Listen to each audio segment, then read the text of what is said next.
नमस्कार। आज के इस विश्लेषण में हम इतिहास के एक ऐसे पन्नों को पलटेंगे जिसने पूरे दक्षिण एशिया का नक्शा हमेशा के लिए बदल कर रख दिया। तो चलिए बिना किसी देरी के सीधे चलते हैं 3 दिसंबर 1971 की उस शाम में। ये वो दिन था जब पाकिस्तान ने अचानक ऑपरेशन चंगेज खान शुरू किया और भारत के 11 एयरफील्ड्स पर भारी बमबारी कर दी।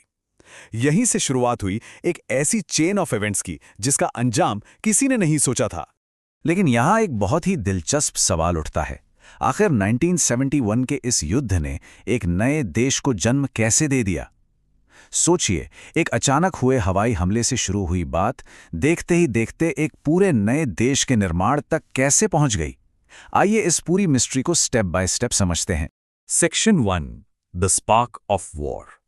उस शाम हालात इतने गंभीर थे कि तत्कालीन प्राइम मिनिस्टर इंदिरा गांधी ने देश को रेडियो पर संबोधित करते हुए युद्ध की औपचारिक घोषणा कर दी। ऑपरेशन चंगेज खान का स्केल सच में बहुत बड़ा था। 3 दिसंबर को अमृतसर, आगरा और श्रीनगर जैसे प्रमुख भारतीय एयरफील्ड्स को अचानक निशाना बनाया गया। जाहिर है, भारत चुप तो बैठने वाला नहीं था। इंडियन एयरफोर्स ने तुरंत जवाबी कार्रवाई की और बस यहीं से 1971 के इंडिया पाकिस्तान युद्ध की रस्मी शुरुआत हो गई।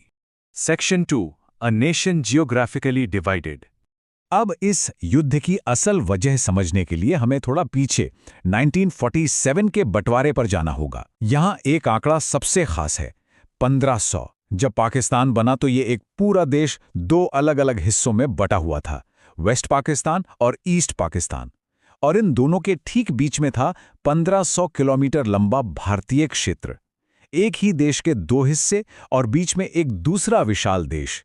प्रैक्टिकली सोचिए तो ये स्ट्रक्चर अपने आप में ही एक बहुत बड़ा ज्योग्राफिकल नाइटमेयर था।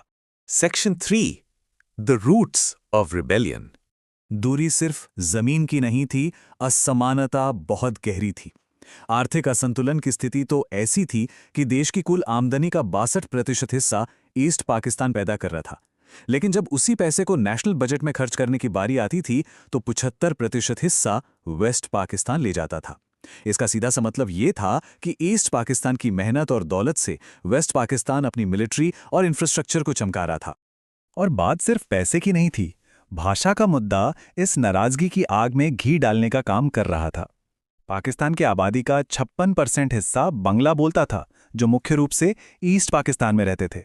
इसके बावजूद सारी ताकत और ब्यूरोक्रेसी उन लोगों के पास थी जो वेस्ट पाकिस्तान में थे और दूसरी भाषाएं बोलते थे। इस डेटा के ठीक विपरीत 1948 में मोहम्मद अली जिन्ना का एक बयान सामने आया। उन्होंने सीधे तौर पर कहा कि पाकिस्तान की स्टेट लैंग्वेज सिर्फ उर्दू होगी और कोई दूसरी भाषा नहीं। अब आप खुद सोचिए, जब 56% आबादी पर जबरदस्ती एक ऐसी भाषा थोपी जाए जो उनकी मातृभाषा नहीं है, तो गुस्सा तो भड़केगा ही। इस एक फैसले ने लोगों के दिलों में सांस्कृतिक नाराजगी का एक गहरा बीज बो दिया। इस भेदभाव का नतीजा होना ही था। 1948 से शुरू हुआ बंगाली लैंग्वेज मूवमेंट धीरे धीरे और उग्र होता चला गया। 21 फरवरी 1952 को इसने एक भयानक रूप ले लिया जब सेना ने विरोध कर रहे छात्रों पर सीधी गोलियां चला दीं। हालांकि 1956 में आकर आखिरकार बांग्ला को स्टेट लैंग्वेज मान लिया गया, लेकिन तब तक बहुत देर हो चुकी थी। उससे पहले जो खून बहा उसने एक नए और मजबूत बंगाली राष्ट्रवाद यानी बंगाली नेशनलिज्म की नींव रख दी थी। Section 4, the breaking point. 1966 आते आते सब्र का बांध टूटने लगा था। अवामी लीग के नेता शेख मुजीबुर रहमान ने ईस्ट पाकिस्तान के बराबरी के लिए एक बहुत ही बोल्ड 6 पॉइंट डिमांड रखी। वो चाहते थे अधिक आत्मनिर्भरता, अलग करेंसी, इंडिपेंडेंट फॉरेन रिजर्व्स और यहां तक कि एक अलग मिलिट्री फोर्स। जाहिर है, वेस्ट पाकिस्तान की सरकार ये सुनकर पूरी तरह भड़क गई और उन्होंने मुजीबुर रहमान पर अगरतला कॉन्स्पिरेसी केस थोपकर उन्हें गिरफ्तार कर लिया। फिर आए 1970 के आम चुनाव, जिसके नतीजों ने सच में सबको हैरान करके रख दिया। ईस्ट पाकिस्तान में अवामी लीग ने 167 सीट्स जीतकर पूर्ण बहुमत हासिल कर लिया, पर वेस्ट पाकिस्तान में उन्हें एग्जैक्टली 0 सीट्स मिली।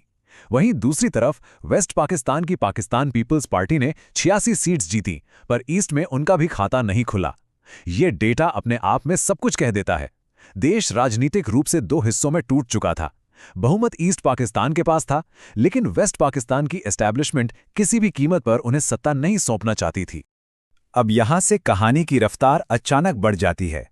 1 मार्च 1971 को वेस्ट पाकिस्तान ने इन डेमोक्रेटिक चुनावी नतीजों को रद्द कर दिया। जवाब में 7 मार्च को मुजीबुर रहमान ने अपनी ऐतिहासिक आज़ादी की पुकार लगाई। हालात बेकाबू होते देख 25 मार्च को चुनावी नतीजों का विरोध दबाने के लिए सेना ने ऑपरेशन सर्चलाइट शुरू कर दिया और उसके ठीक अगले दिन 26 मार्च को बांग्लादेश की आज़ादी की औपचारिक घोषणा हो गई। Section 5 the 1971 liberation war. Operation Searchlight के आंकड़े सच में दिल दहला देने वाले हैं। शेख मुजीब को गिरफ्तार कर लिया गया। एक ही रात में 7,000 छात्रों को उनके डॉर्मेट्रीज में बेदर्दी से मार दिया गया। एक हफ्ते के अंदर करीब 30,000 बंगाली लोगों का नरसंहार हुआ और इस आतंक से बचने के लिए करीब 1 करोड़ लोग शरणार्थी बनकर भारत की सीमा में घुस आए। ये इतना विशाल मानवीय संकट था कि एंथनी मैस्करेनास जैसे ग्लोबल पत्रकारों की रिपोर्ट्स ने पूरी दुनिया को इस ट्रेजेडी की तरफ देखने पर मजबूर कर दिया। लेकिन वहां के लोग चुप नहीं बैठे। इस आतंक के खिलाफ स्थानीय लोगों ने खड़े होने का रास्ता ढूंढा, मुक्ति बाहिनी के रूप में। ये वहां के बंगाली राष्ट्रवादियों द्वारा बनाई गई एक स्वतंत्र गुरिल्ला आर्मी थी। उन्होंने तय कर लिया था कि वो पीछे नहीं हटेंगे और सेना के आतंक का मुंह तोड़ मुकाबला करेंगे। अब 1 करोड़ शरणार्थियों का बोझ और इस खौफनाक ग्राउंड रियलिटी को देखते हुए भारत को प्रैक्टिकली इंटरवीन करना ही पड़ा। रणनीति में 3 मुख्य कदम थे। पहला, भारतीय सेना ने मुक्ति बाहिनी को गोरिल्ला वॉरफेयर की अच्छी ट्रेनिंग दी। दूसरा, वेस्ट पाकिस्तान के बॉर्डर्स पर एक मजबूत डिफेंसिव स्ट्रैटेजी रखी। और तीसरा, ईस्ट पाकिस्तान में सीधा और आक्रामक हमला किया। ये master strategy prime minister Indira Gandhi के निर्देश और जनरल सैम मैनेक्शॉ के बेहद शानदार नेतृत्व में चलाई गई थी। Section 6 the birth of Bangladesh. और इस सबका क्लाइमैक्स क्या था? ये आंकड़ा 93,000। 16 दिसंबर 1971 को सच में एक नया इतिहास रचा गया जब इंस्ट्रूमेंट ऑफ सरेंडर पर हस्ताक्षर हुए। 93,000 पाकिस्तानी सैनिकों ने भारतीय सेना और मुक्ति बाहिनी के सामने आत्मसमर्पण यानी सरेंडर कर दिया। जरा इस स्केल को समझिए। वर्ल्ड वॉर II के बाद ये पूरी दुनिया का सबसे बड़ा मिलिट्री सरेंडर था। इस विशाल सरेंडर के बाद डिप्लोमैटिकली चीजें आगे बढ़ी। 1972 के सिमला एग्रीमेंट में पाकिस्तान ने फाइनली बांग्लादेश को एक आज़ाद देश के रूप में औपचारिक मान्यता दे दी।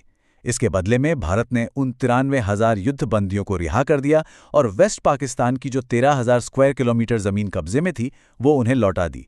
इस एक एग्रीमेंट ने बांग्लादेश की ग्लोबल रिकॉग्निशन पूरी तरह पक्की कर दी। लेकिन जैसा कि हम जानते हैं, नए देश का सफर कभी आसान नहीं होता। बांग्लादेश को अपने शुरुआती दौर में मिलिट्री डिक्टेटरशिप्स का काफ़ी लंबा सामना करना पड़ा, यहाँ तक कि आगे चलकर शेख मुजीबुर रहमान की हत्या भी कर दी गई।